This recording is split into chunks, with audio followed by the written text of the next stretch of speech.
I'd like to call the meeting to order. Chelsea, can you have a roll, please? Mrs. Grant. Mr. Colonel. Here. Mrs. Lee. Mrs. Smith. Yes, here. Yes. Here.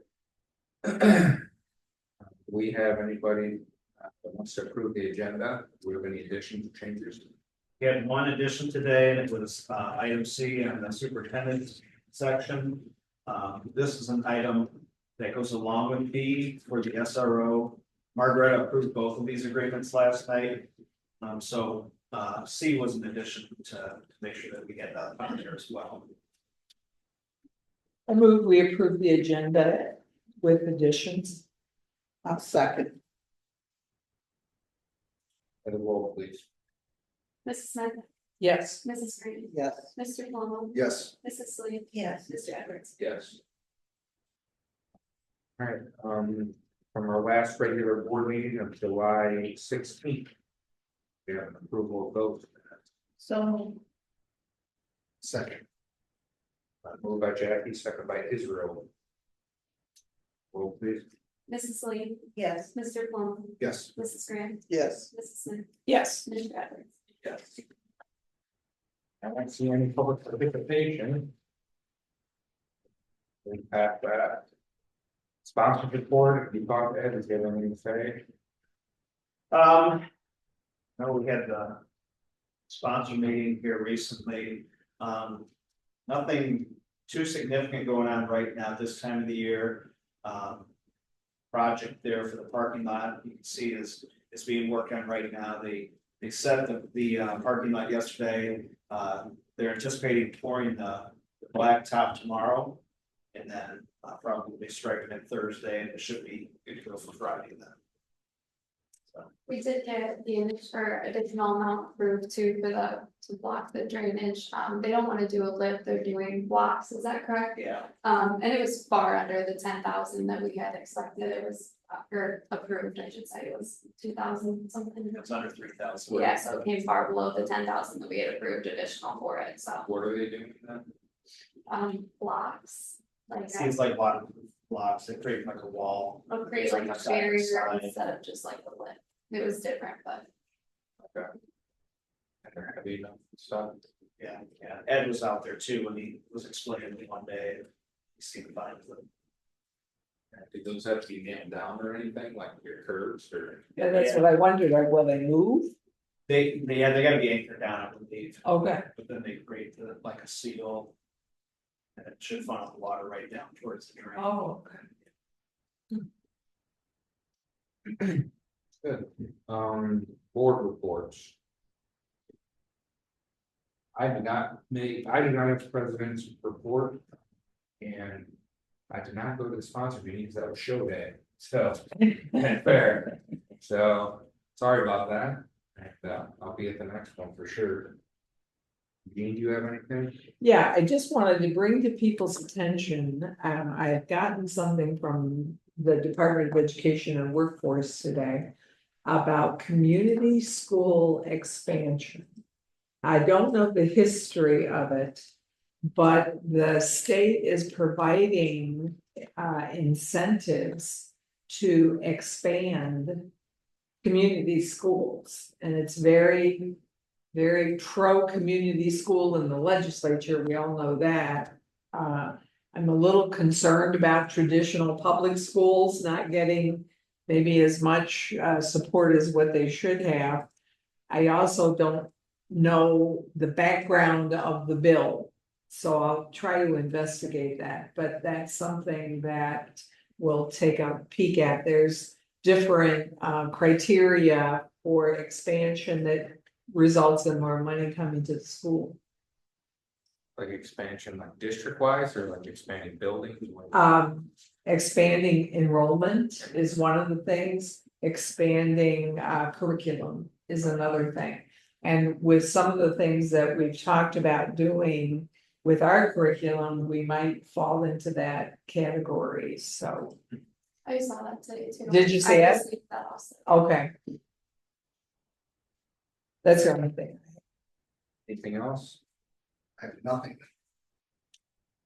Good. All right, let's move on to treasurer's report. Okay, first and foremost, very exciting. We are going to watch the auditor of state fraud reporting video. Did everybody get to sign the sign-in sheet? Perfect. Okay. Yep, I'm ready. This one, no public participation. Okay, again, so it's. This is, over A here. new requirement, so we have. Oh, they to figure did? it out, and I figured this was the. Oh, I wanna pause the video. check So if you guys log in, Everybody learn a lot. Painless. do that, right? Okay, next under information items, I have updates on the new credit card and our Star Ohio account. The new credit card application has been submitted. I haven't gotten an update yet from them. I plan on following up with them tomorrow. Upon that being approved and the new card opening, we will close the previous Vista card. We've also closed the first card that was from Park National Bank just to mitigate any risk. We only want to have the one on file, so. And then Star Ohio, I did get our account open. I did move some funds into it. We moved 4 million into the Star Ohio account. Their APY right now is at, as of today, is at 5.56, and the daily yield was at 5.42. So still holding strong, a good percent. We left over 6 million in our money market in Savista, so did not drain the account by any means. Still maintaining a good relationship with our community bank, and we have those in-person interactions. So I think that's really important, but we're also investing wisely as well. So a good balance. Any questions on that? All right, we can move on to our financial reports. Go ahead and flip past the minutes.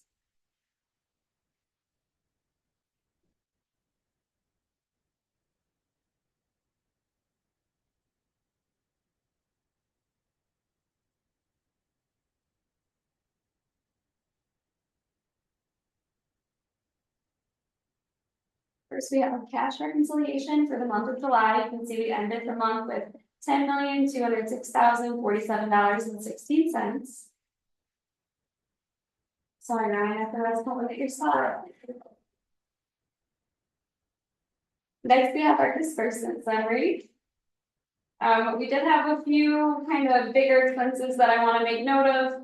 About 5 down the page, you'll see a payment to North Point ESC for $20,000. That is our annual NOICA contract. We approved that contract, and it's several different services. I believe it's final forms, the fiscal services, multiple things in there that we do an annual contract for. About 2/3 of the way down, you'll see 2 different payments to Jefferson Health. We had discussed this, but it might have honestly been the June meeting. They were a little late in getting the invoice out for our July premiums that we pay at the end of June. That's because the rates changed, so they were just a little slower with their invoicing. So we did end up paying July's premiums on July 2nd, and then we paid August premiums on July 31st. So you'll see our benefits are a little high for this month just because of that. So we have those 2 health insurance payments. On the next page, we've got a couple of larger payments to Amazon. These were for purchases that we had approved a little bit more broadly. We had said we could spend up to, I believe, $27,000 to get the print shop going. So a lot of those Amazon purchases were for the print shop. We also approved spending a certain amount for the ready room with the ARP homeless fund. So some of those purchases fell there. I know David also purchased some technology, and that purchase had been approved as well. He got a good deal on Prime Day, wasn't it? So that's why you see those higher purchases for Amazon. If you go all the way down the bottom 2, we've got Ripple Effects. That was the Title I purchase for the social emotional learning curriculum. And then Johnson Plastic Plus, that's also the print shop. Were there any questions over the disbursement summary? Next, we have our outstanding disbursement summary. Nothing too far back. The furthest one back is with Ashley, and I actually did check in with her and just make sure she still had that check. She does, and she let me know she will catch it, so we're all set there. On the next page, we have our monthly spreadsheet. In July, we were above $188,337. Our FTE for the month was at 398.08, very, very similar to June. You can see the benefits were a little high for the month at 88,858. I created our spending plan summary recently, so that's why the estimates for July are pretty spot on. We typically approve this in September. So we'll be looking to do that next month with the appropriations, and then in October, we approve our formal community school annual budget.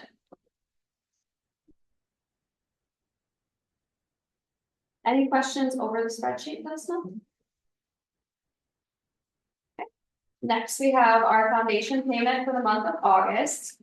Prior to the retirements, we received $471,476.39. The next two pages are our summary for the year, what we're expecting to get. And I have the July one as well, just to show us where we're sitting in comparison. They're fairly close. July was $6,049,000. June is a little lower at $6,040,000. Something to take note of. If you look at line H, the equity supplement, we are projected to receive about $258,239. That's specifically for community schools. That is only approved in this biannual budget, so that's not guaranteed to continue. So just something for us to think about. It will be approved through, I believe, June of 25, but then once the next budget gets approved, that's not guaranteed. So something for us to just take note of and keep an eye on. And could you refresh my memory as to what an equity supplement is? It was an additional amount of funds per student that was approved specifically for community schools. Okay. Just to be a little bit more equitable in the funding to help communities. If that makes sense.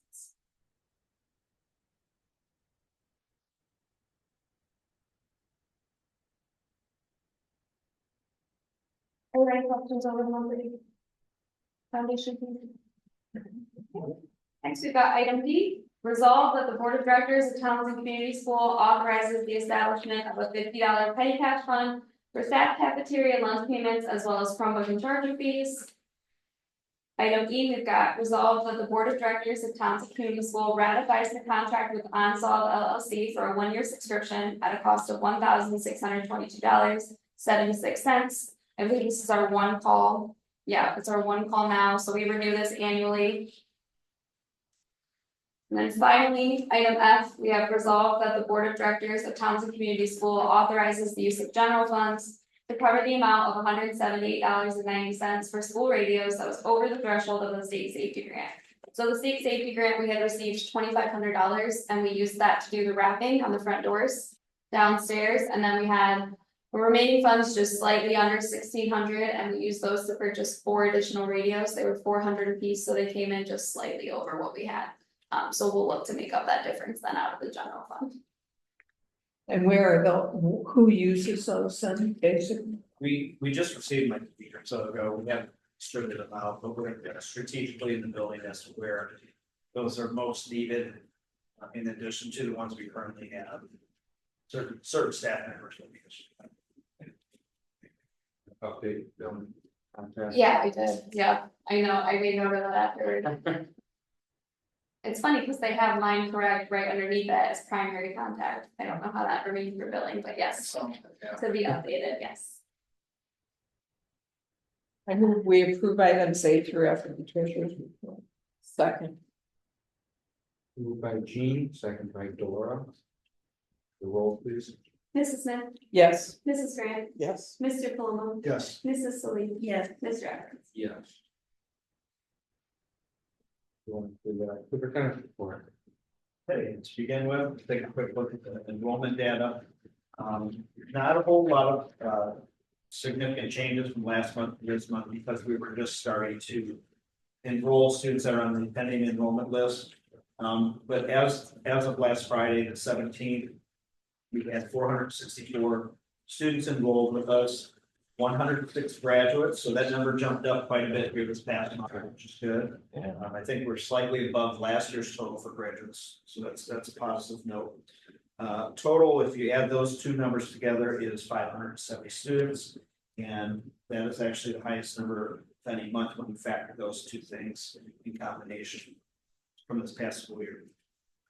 Now, if you flip to the back side of the enrollment data, we got a breakdown of the summer school numbers. For the Cass Valley Learning Center, we had a total attendance of 68 students. Of those 68, 29 different students made up that number of 68. Fremont Learning Center, we did not have a very good turnout this summer. We had 4 total students show up each one time. Sandusky Learning Center, we did have a decent turnout. We had 45 students throughout the summer, and that came from 11 different students. So we'll keep this data in mind as we, come back to looking at what we want to do next summer. We'll keep this data in mind as to what changes maybe we should make so that we can be efficient with our spending over the summer. What do you mean by different students when you listen to that? So if we add up the total attendance from all the days that we were open over the summer, like in Cass Valley, there was a total of 68 students. However, only 29 students made up that 68. So some students were here multiple times, where some may have only been here once, but others may have been here 5 or 10 times. Okay. Fremont, however, there was 4 students, and each of those students came once. That's why there's 4 students. Any questions on the enrollment? Yeah. No. Okay. Moving on. I have a sheet in here with our school board goals from last year, and I'm not going to go through and read all of this. I'm going to just kind of give this data to you to kind of look over this next month and kind of soak that in and see, how we want to evaluate the growth we've seen this year and looking forward as a school board, what goals we have for the upcoming school year. So I've given you some testing data from STAR testing and of course testing, some curriculum information there, along with enrollment data, and some professional development information and a few other things. Does that sound like a plan? Do you want to look that over this next month and then come back next month?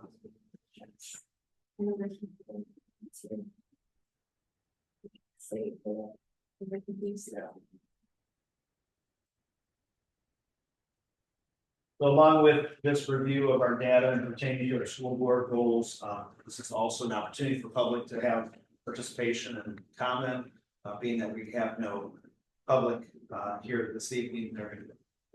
There's no public feedback at this time. Okay. The final item there for information items, kind of an addition. We had our opening in service day today. It was very well. One of the things we did is we took did an activity in groups of 4 where we kind of brainstormed and we looked at what are the needs from different angles, different perspectives. We looked at what are the needs of our students, what are the needs of our parents and families, what are the needs of the community and employers, and also what are the needs, what does the staff need from their supervisor. And these are questions and prompts that I presented to our staff and asked them in groups of 4 to brainstorm different ideas and to look at things from different perspectives. They gave us a lot of great information, feedback. It also allowed them to kind of get the wheels turning here as we start the school year as well.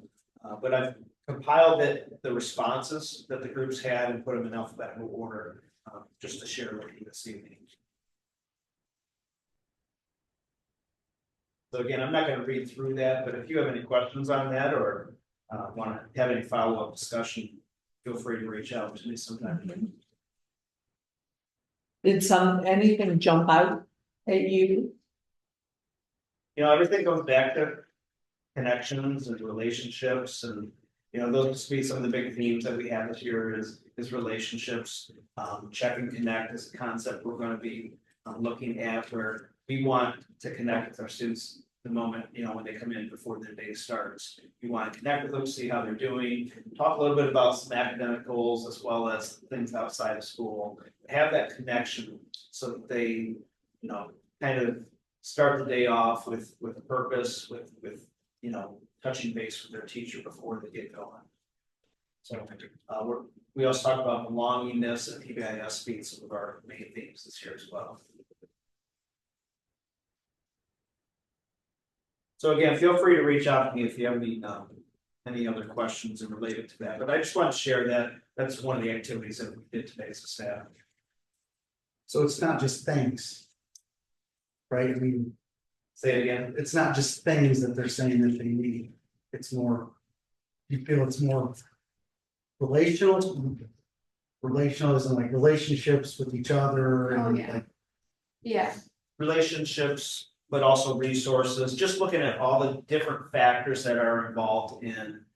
What's it gonna take to help a student be successful? What's it gonna take to really engage with families and the parents? What's it gonna take for us to do our part for the community and for meeting the needs of the employers? So we're kind of really looking at it from all the different angles, different perspectives, and trying to get ourselves to think outside of just what we see, but see it from the eyes of others as well, so we can identify what we really need to do to be successful at helping our students succeed, but also meeting the needs of the community and the employers, and also, engaging the parents and the families of our students as well. well, the reason I asked is because, so at my work, so student leadership. Is a big thing right now, like, so they're going through. I had to just go through this. Team leader training, whatever, and student leadership was a big part of it, it was a lot of relationships. I saw empathy on there and that was like. For me personally, that was the one that. I identified that I struggled with, so so as far as relational type things, I've. Been through that and I could forward you some of that information if it kind of helps, because it actually. To be leaders, amongst each other and with students and families and things like that, there's like 7 or 8 different. Talking points, I would just call them slides, whatever, that for me was eye-opening. And that's why I might think of, that's why I asked about relationship and type things, because it was good, so. Yeah, I'd be glad to take a look at that. Want to share that sometime. Absolutely.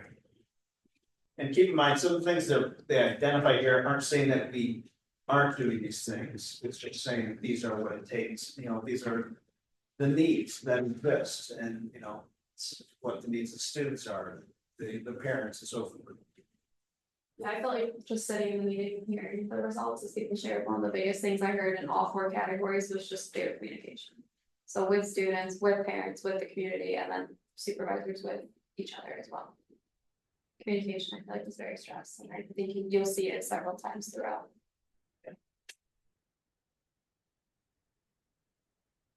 Any other questions on that? Oh, thank you for those insights, so.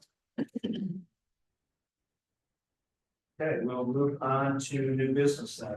Item A is a resolution to approve the awarding of high school diplomas to the following students upon successful completion of the graduation requirements as set forth by the state of Ohio. Again, we have several students listed there for this month. Item B is a resolution to approve the amended and restated contract for police services for the 2024-25 school year with Erie County Sheriff's Office and Margaret Local Schools as presented. And then item C, which goes along with that, is a resolution to approve the shared services agreement with Margaret Local Schools to provide a shared SRO to support both schools for the 2024-2025 school year as presented. Just a reminder here with BNC. We had approved earlier in the year employing an SRO here at Townsend, and through discussion with Margaret, it was decided that we would share that SRO with the high school, as their SRO is not returning this year, and we had to, or we need to pass resolution B there so that we can tie not just our agreement with Erie County, but also tie Margaret as part of that. And then item C specifies how the position is going to be shared in terms of the expenses, where Margaret is going to pay Townsend for 50% of that expense after we have paid the Erie County Sheriff's Office for that SRO. There's gonna be a monthly payment to us, or Yeah, I think as I get to those, then I will just build on following it, and that way it's exact. I think that's the cleaner way to do it, rather than taking the contract amount, dividing it by 12 months, billing them ahead of time, and then having to true up at the end of the year. Yeah. I'll just, as I get billed by the sheriff's department, I will then bill Margaret up. Could you remind me what the amount is? I'm looking through the salary and it refers to exhibit A. We don't have that. I would have to, see if I have, it, if I can possibly look it up real quick here. I want to say around 70,000. That's what I was thinking. I don't want to say that we said that. No, I was like, that's what I was thinking too. Cause I remember it was a little higher the year before it was about. We had all the equipment, I did cars, car, yeah, safe. great. Yeah, It's easier to look up on a computer than on the phone.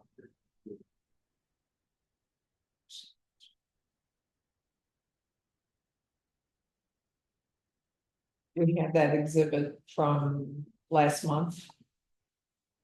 Did we Uh, have that in our? It's from several months ago that we approved it. Maybe April or May. Okay, I can look it up. Got it here somewhere. you guys come up with a schedule for the SRO. I just know we've been trying to put in the amounts in what we approve as presented, and we don't have it. I think we should. We're gonna meet Monday with all the principals from Margaretta. For the high school and elementary and myself here with the SROs to go over a plan for early Monday morning. Got the doc here.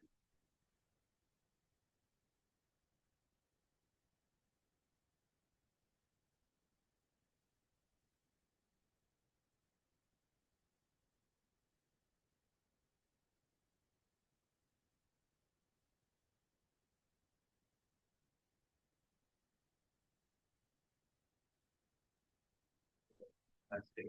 It was $79,743.72, so just under 80,000. Thank you very much. Jump. 79.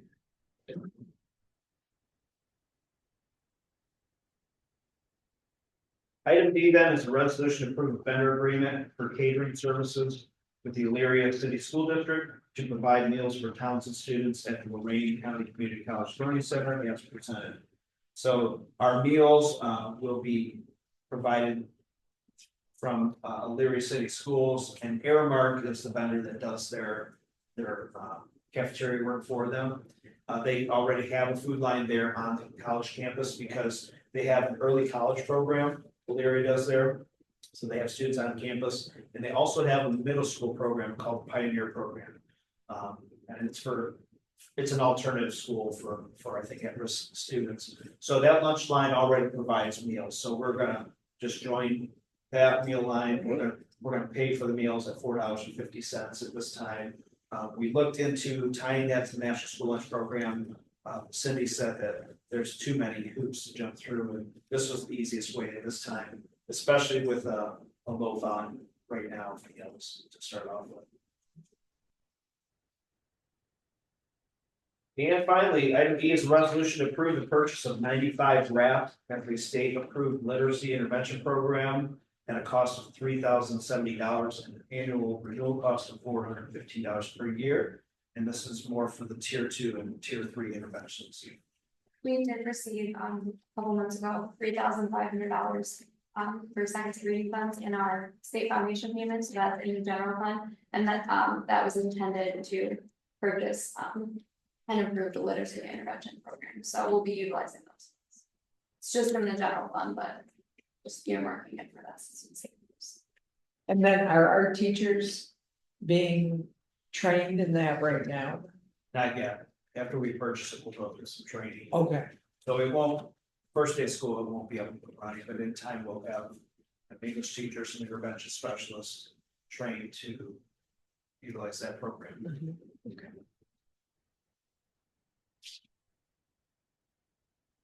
That's the final item.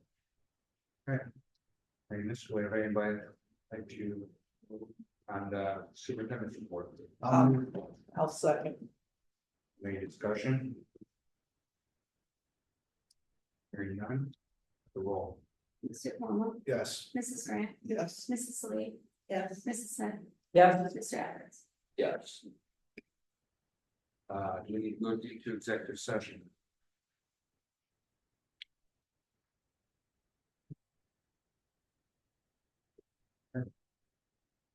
I'll move.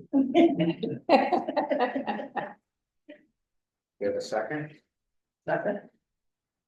You're the Jack, you're all in favor? aye, First time thinking. very good job. Second. You Deserve it.